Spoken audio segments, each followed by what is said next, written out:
11 October 2014, Oslo, Sweden. Nobel জাদুঘরে নিজের রক্তমাখা পোশাক দেখে কান্নায় ভেঙে পড়েছিলেন তালিবানের হাতে মাথায় গুলি খেয়ে নাটকীয়ভাবে বেঁচে ফেরা নোবেল জয়ী মালালা ইউসুফজাই। নোবেল মঞ্চে মালালা বলেছিলেন, আমার পরিচয় এক একজনের কাছে এক এক রকম।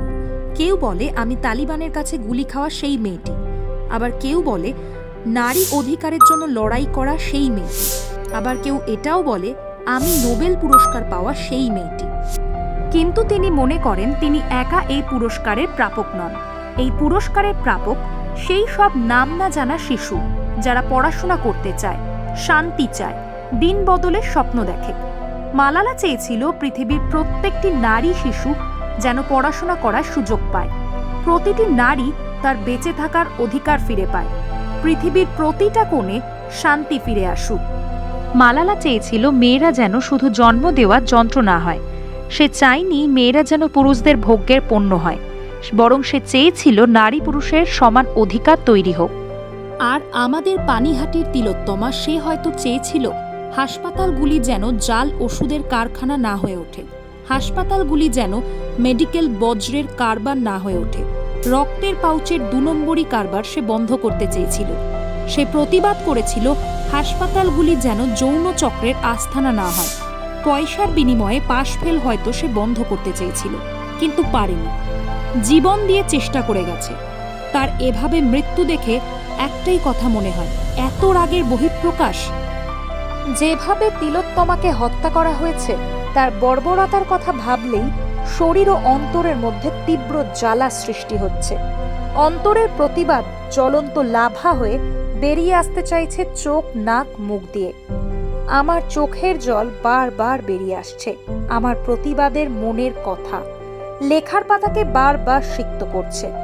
লিখতে পারছি না, কিন্তু লিখতে আমাকে হবেই।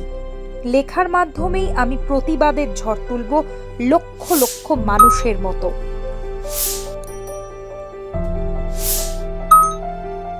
যেন রেনেসা, হকের লড়াই।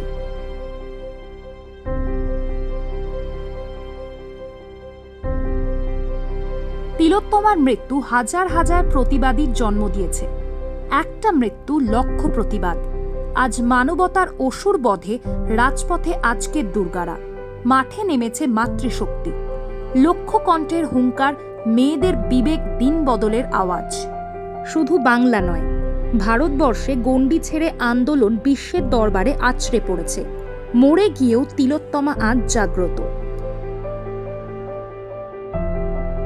প্রদীপ, তেল, সলতে, দেশলাই থাকলেই প্রদীপ জ্বলে না। প্রদীপকে জ্বালানোর মানসিকতা তৈরি করতে হয়। তিলোত্তমার মৃত্যু এই সমাজে সেই মানসিকতাই তৈরি করে গেল। আদর্শ ঠিক রেখে বীরের মতো এগিয়ে চলো, বলছে তিলোত্তমা। পেছন ফিরে আর তাকানোর সময় নেই, বলছে তিলোত্তমা। অনন্ত শক্তি, অফুরন্ত উৎসাহ, সীমাহীন সাহস, অসীম ধৈর্য নিয়ে এগিয়ে চলতে হবে, বলছে তিলোত্তমা। জয় তোমাদের হবেই, বলছে তিলোত্তমা। কাপুরুষেরা কোনোদিনই দীর্ঘস্থায়ী হয় না। তীব্র লড়াই করেও মালালা বেঁচে গিয়েছিলেন।